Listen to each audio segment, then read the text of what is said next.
तक भारत के 75 साल के आज़ाद भारत के इतिहास में किसी पार्टी ने ये मुद्दे नहीं उठाए। स्कूल, बिजली, अस्पताल, पानी, सड़क, कोई पार्टी ये बात नहीं करती। अभी तक हम लोगों ने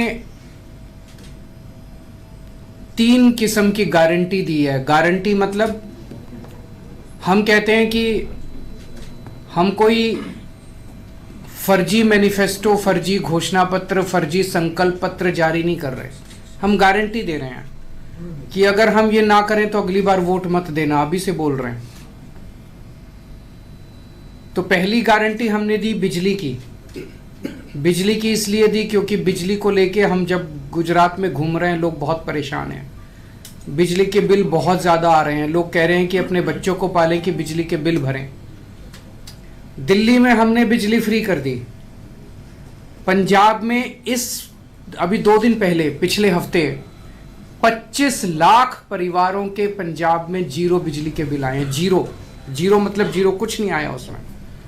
और अगले 1 सितंबर तक 26 लाख और परिवारों के पंजाब में जीरो बिल आएंगे। मतलब 51 लाख परिवारों के पंजाब में जीरो बिल आएंगे।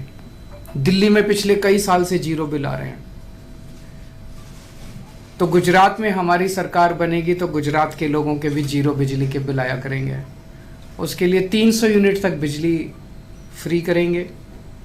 दूसरी गारंटी थी 24 घंटे बिजली देंगे। और तीसरी गारंटी थी कि 31 दिसंबर 2021 तक के आपके जो पुराने बिल हैं, वो पुराने बिल हम माफ़ करेंगे।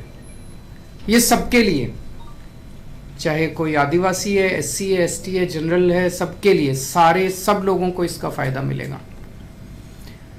दूसरा, जब हम रोज यूथ के बीच में घूम रहे हैं तो गुजरात का युवा बहुत ज़्यादा, सबसे बड़ी शिकायत युवाओं की यही है कि हमारे पास रोज़गार नहीं है, नौकरी नहीं है। पढ़े लिख के बेरोज़गार घूम रहे हैं। जो कम पढ़े लिखे हैं वो भी बेरोज़गार घूम रहे हैं। सरकारी नौकरी के लिए अप्लाई करते हैं तो पेपर फूट जाते हैं, पेपर लीक हो जाते हैं। तो रोज़गार के लिए हमने गारंटी दी कि दिल्ली में हमने पिछले कुछ वर्षों में, 4-5 साल में 12 लाख रोज़गार दिए बच्चों को। 12 लाख बच्चों को रोज़गार दिए। हमें रोज़गार देने आते हैं, हमारी नीयत भी साफ़ है।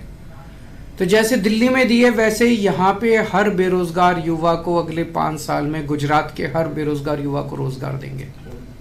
और जब तक रोज़गार नहीं मिल जाता तब तक 3000 रुपये महीना बेरोज़गारी भत्ता देंगे। तीसरी गारंटी दी कि 10 लाख सरकारी नौकरियां तैयार करेंगे। 10 लाख सरकारी नौकरी, इसका पूरा खाका तैयार किया, हवा में बात नहीं कर रहे। 10 लाख सरकारी नौकरियां तैयार करेंगे। चौथा, इतने पेपर क्यों फूटते हैं, इतने पेपर लीक क्यों होते हैं? क्या इस एक सरकार को पेपर करने नहीं आते, पेपर कंडक्ट करने नहीं आते, एग्ज़ाम कंडक्ट करने नहीं आते? इसके खिलाफ एक सख्त कानून बनाएंगे जिसमें सख्त सज़ा का प्रावधान करेंगे कि जो लोग पेपर फोड़ने के लिए जिम्मेदार हैं उनको सख्त से सख्त सज़ा दी जाएगी, फाइनेंशियल भी और जेल भी। और 5वां, जो कोऑपरेटिव सेक्टर के अंदर अभी जितनी नौकरियां हैं गुजरात में, वो सारे अपने भाई भतीजे रिश्तेदारों को सिफारिश से मिलती है, पैसे से मिलती है। उसको ट्रांसपेरेंट, पारदर्शी तरीके से सबके लिए वो नौकरियां खोली जाएंगी। कल व्यापारियों से मुलाकात हुई। व्यापारियों को गुजरात में डराया जाता है, धमकाया जाता है। खबरदार केजरीवाल की मीटिंग में गए तो। ये तो गलत बात है यार, मैं कोई आतंकवादी, शरीफ आदमी हूँ मैं। मेरी मीटिंग में जाने से किसी को क्या प्रॉब्लम है? क्यों रोकते हैं उनको? ये तो गलत बात है।